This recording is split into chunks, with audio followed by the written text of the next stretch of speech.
पुढची बातमी आपण बघणार आहोत बेळगावातली बातमी आहे। सिव्हिल हॉस्पिटलची तिथे तोडफोड करण्यात आली। बातमी सविस्तर आपण बघूया। तिथे रुग्णाचा मृत्यू झाल्याने नातेवाईकांचा उद्रेक झालाय आणि वाहनांवर दगडफेक आणि रुग्णालयाचं देखील मोठ्या प्रमाणात नुकसान झालेलं पाहायला मिळतंय।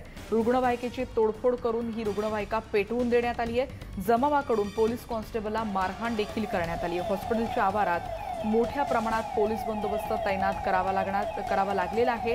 बेळगावच्या सिव्हिल हॉस्पिटलच्या परिसरातली ही दृश्य आता आपण बघतोय।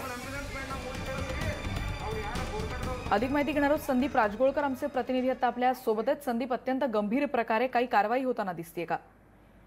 रेणुका, एकतर हे कर्नाटक राज्य सरकारचं हॉस्पिटल आहे आणि या हॉस्पिटलमध्ये बेळगाव शहरातल्या घी गल्लीमधला एक 25 वर्षीय व्यक्ती काही दिवसांपूर्वी त्या हॉस्पिटलमध्ये दाखल झाला होता। कोरोना संशयित म्हणून त्याला खरं तर दाखल केलं होतं आणि गेल्या 2 दिवसांपासून त्यांचे नातेवाईक या हॉस्पिटलकडे त्या संशयित रुग्णाचा काय रिपोर्ट आहे किंवा त्याची परिस्थिती नेमकी काय याची विचारणा करत होते। पण हॉस्पिटलकडून वारंवार उडवाउडवीची उत्तरं दिली जात होती, कुठलंही ठोस असं उत्तर दिलं जात नव्हतं आणि त्यामुळेच अचानकपणे काल रात्री जवळपास 100चा जमाव अचानकपणे या सिव्हिल हॉस्पिटलच्या समोर आला आणि सुरुवातीला त्यांनी रुग्णालय प्रशासनाला धारेवर धरलं, पण उत्तरं मिळत नव्हती।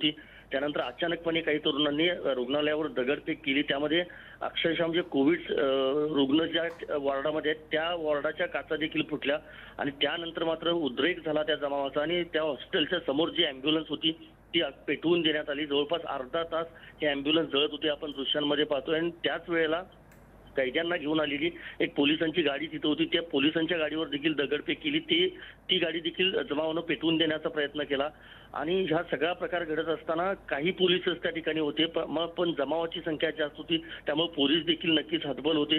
पण अजूनपर्यंत कुणावरही कारवाई करण्यात आलेली, ताब्यात देखील कुणालाही घेण्यात आलेलं नाही। उशिरानं म्हणजे जवळपास 2 तासानंतर अग्निशमन दल त्या ठिकाणी आलं आणि सगळी आग जी आहे ती आटोक्यात आणली आणि रात्री उशिरा पोलीस बंदोबस्त देखील त्या ठिकाणी तैनात करण्यात आला। या सगळ्या जमावाला पांगवण्यात आलं। अजूनही सिव्हिल हॉस्पिटलच्या बाहेर मोठ्या प्रमाणामध्ये पोलिसांचा बंदोबस्त तैनात करण्यात आलेला आहे। रेणुका, निश्चितच धन्यवाद संदीप या सगळ्या सविस्तर माहितीबद्दल। 100 जणांचा जमाव तिथे आला होता आणि त्यांनी हा सगळा प्रकार केलाय। या संदर्भातली बातमी आपण बघतोय। रुग्णाचा मृत्यू झाल्याने नातेवाईकांचा उद्रेक झाला होता। बेळगावच्या सिव्हिल हॉस्पिटल परिसरातली ही बातमी आहे। पुढची बातमी